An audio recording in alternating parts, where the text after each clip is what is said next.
Hello friends, welcome to Knowledge Shower. This is part 1 of our weekly current affairs series for CLAT 2025 entrance examination और आज की इस video में हम बात करने वाले हैं June first week 1 June to 3 June के करंट अफेयर्स के बारे में।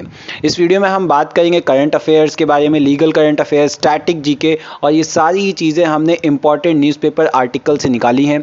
सो आपको पता लग जाएगा कि आपको कौन से न्यूज़पेपर आर्टिकल पढ़ने हैं। इसके साथ साथ हम वर्ड ऑफ द वीक की भी बात करेंगे। हमने क्विज स्टार्ट की है अपने इंस्टाग्राम चैनल पे नॉलेज शावर पे, जिसके थ्रू आप current affairs, legal current affairs, static GK के क्वेश्चन भी प्रैक्टिस कर सकते हैं, जो आपके एग्जामिनेशन पॉइंट ऑफ व्यू से बहुत इंपॉर्टेंट है। Hi, I am Shivam Pandey and जिन्होंने भी अभी तक इस चैनल को सब्सक्राइब नहीं किया है तुरंत जाइए सबसे पहले नॉलेज शावर को सब्सक्राइब करें ताकि आपको रेगुलर अपडेट्स मिलती रहें। जैसा कि मैंने आपको बताया, हम 1, 2 एंड 3 जून के करंट अफेयर्स को डिस्कस करेंगे जो हमने the Indian express and the Hindu से लिए हैं। हमारा पहला आर्टिकल है about Donald Trump who was the x US president. So Donald Trump, he becomes the first ex-US president to be convicted of felony और इन्हें हश मनी केस में convict किया गया है बाय न्यूयॉर्क जूरी और इनके ऊपर 34 चार्जेस थे और इन सभी 34 चार्जेस में इनको गिल्टी करार दिया गया है। So Donald Trump first former American president बन गए हैं जिनको कॉन्विक्ट किया गया है फेलिनी केस में। थर्सडे को एज अ न्यूयॉर्क जूरी ने उनको गिल्टी फाउंड किया है 34 चार्जेस में। अब ये हश मनी होता क्या है? देखिए, हश मनी अगर मैं आसान भाषा में समझाऊं तो वो पैसा जो आप किसी को चुप रहने के लिए देते हैं कि आपकी कोई भी इलीगल एक्टिविटी या आपका कोई भी शेमफुल बिहेवियर या एक्शन वो पब्लिकली या अथॉरिटीज़ को ना बताए, उस चीज़ के लिए आप जब उसे चुप रहने के लिए जो पैसा देते हैं उसे हश मनी कहा जाता है। तो क्योंकि डोनाल्ड ट्रंप पे अब ये चार्ज लग चुका है तो ये सवाल उठ रहा है कि क्या अब वो यूएस प्रेसिडेंशियल कैंडिडेचर के लिए अप्लाई कर सकते हैं, क्या वो एज अ प्रेसिडेंट कंटेस्ट कर सकते हैं और प्रेसिडेंट बन सकते हैं या नहीं। तो देखिए, जब हम कंडीशन ऑफ प्रेसिडेंट की बात करते हैं यूनाइटेड स्टेट्स में तो यहाँ पे 2 इंपॉर्टेंट कंडीशन है। पहला, नेचुरल बॉर्न सिटीजन होना चाहिए यूएस का, और अगर नेचुरल बॉर्न सिटीजन नहीं है यूएस का तो यूएस रेजिडेंट होना चाहिए एटलीस्ट 14 ईयर्स के लिए। एंड सेकंड कंडीशन है कि एटलीस्ट 35 ईयर्स ऑफ एज का होना चाहिए। ये 2 कंडीशंस हैं। अगर ये 2 कंडीशंस फुलफिल होती हैं तो वो एज अ प्रेसिडेंट कंटेस्ट कर सकते हैं और प्रेसिडेंट बन सकते हैं। अब सवाल ये आता है, क्योंकि कंटेस्ट कर दिया गया है, क्या वो बार हो गए हैं? तो बिल्कुल नहीं। भले ही न्यूयॉर्क कोर्ट ने उन्हें कन्विक्ट कर दिया हो, लेकिन डोनाल्ड ट्रंप अभी बार नहीं हुए हैं और वो चुनाव भी लड़ सकते हैं और एज अ प्रेसिडेंट वो वर्क भी कर सकते हैं। So that's very much important.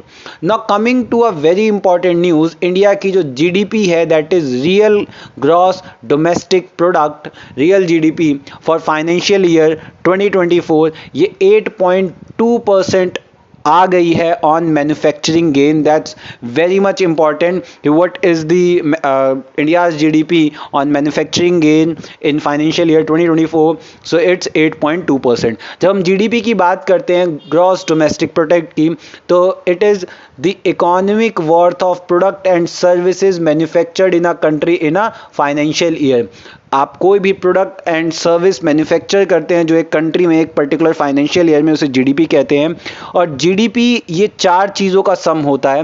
पहला कंज्यूमर स्पेंडिंग, दूसरा government spending, net export and total investment. इन सबको ऐड करके हमारी जीडीपी आती है। अब यहाँ पे 2 चीज़ें हैं, एक है नॉमिनल जीडीपी, एक है रियल जीडीपी। नॉमिनल जीडीपी की जब हम बात करते हैं तो it is the market value of all final goods and services in a economy over a period of time।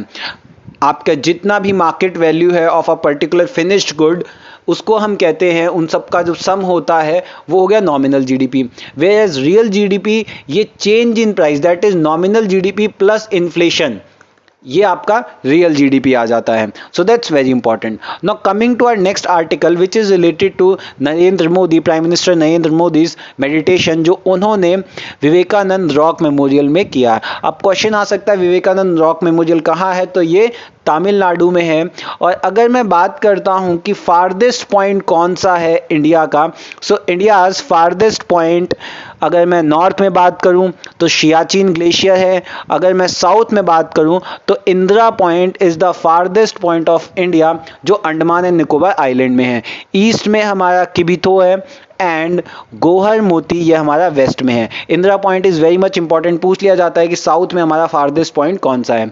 Now another article is related to javelin sport and Manu, that is DP Manu, ये अभी Taiwan open में gold medal जीते हैं, that's very much important. Next article is also related to sports which is about shuttler Tanvi, जिन्होंने अभी bone international tournament जीता है। Now coming to our next article which is very much important, recently अभी United Nation secretary general Antonio Guterres ने UN military gender advocate of the year award confer किया है 2023 के लिए, और ये United Nation military gender advocate of the year award मिला है मेजर राधिका सेन को। It's very much important and हमारे लिए प्राइड की बात है क्योंकि ये इंडियन आर्मी से आती हैं और ये अवार्ड इन्हें दिया जाता है UN headquarter which is in New York. So the question में कम who won या who was conferred with United Nation Military Gender Advocate of the Year Award for 2023 and the answer is Major Radhika Sen, और ये award उन्हें देते हैं Antonio Guterres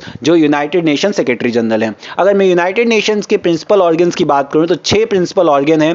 first is General Assembly, second Security Council, third इकोसॉक that is Economic and Social Council, fourth Trusteeship Council, fifth International court of Justice and sixth is secretariat.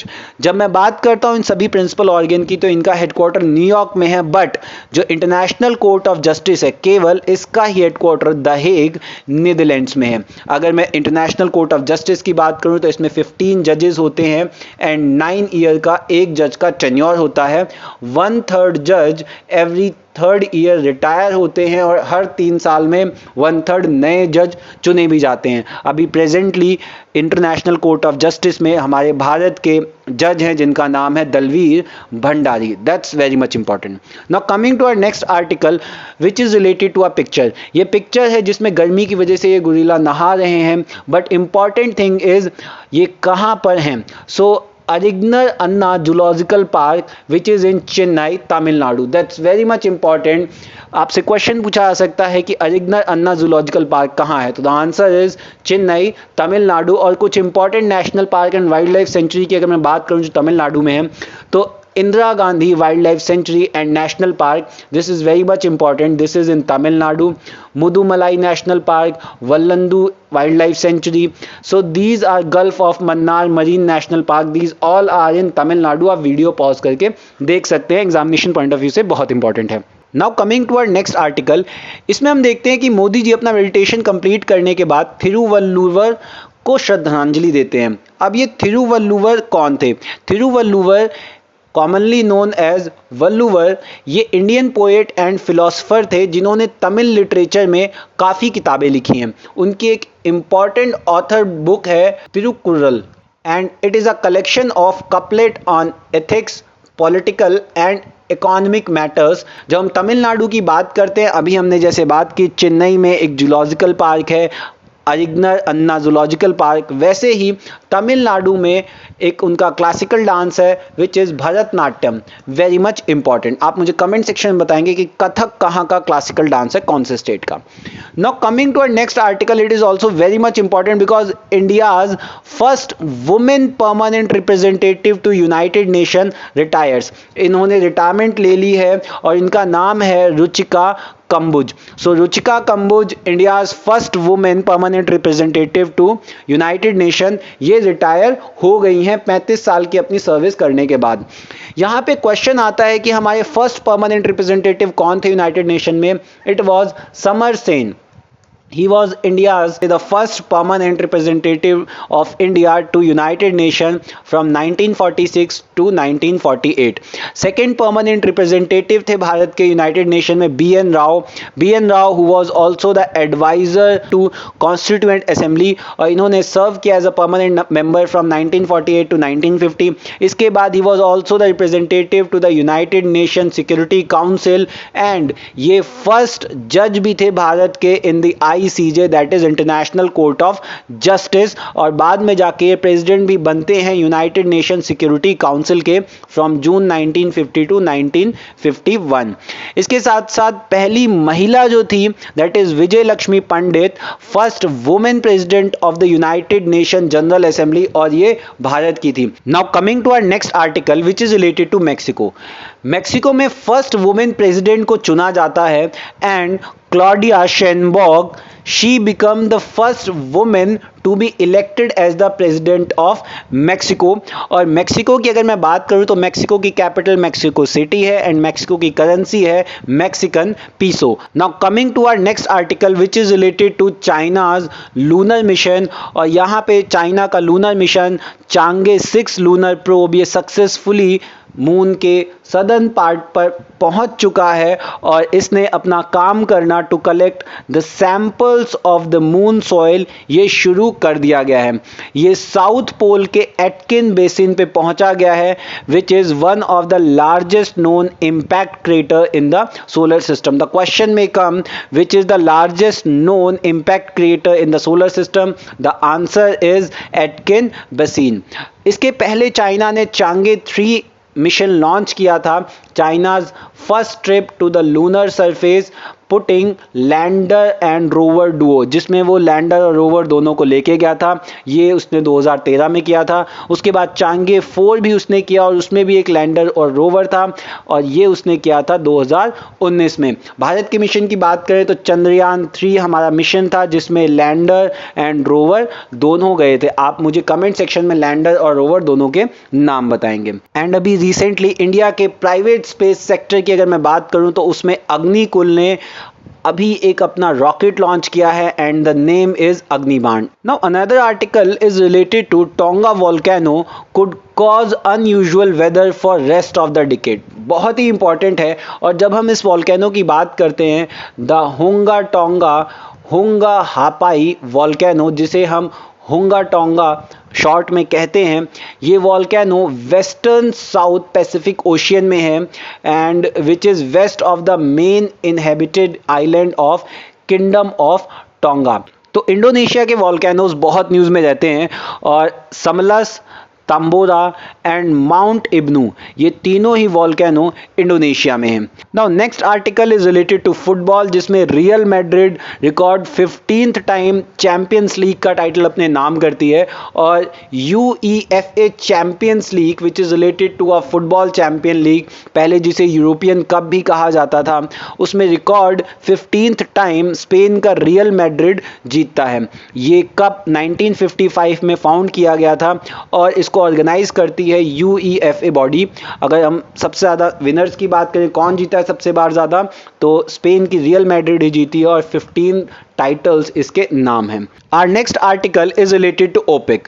OPEC organisation of the petroleum exporting countries, जिसका headquarter Vienna Austria में है। It's a permanent intergovernmental organisation जिसको create किया गया था Baghdad conference में सितंबर 10 to 14 1960 में by Iran, Iraq, Kuwait, Saudi Arabia and Venezuela.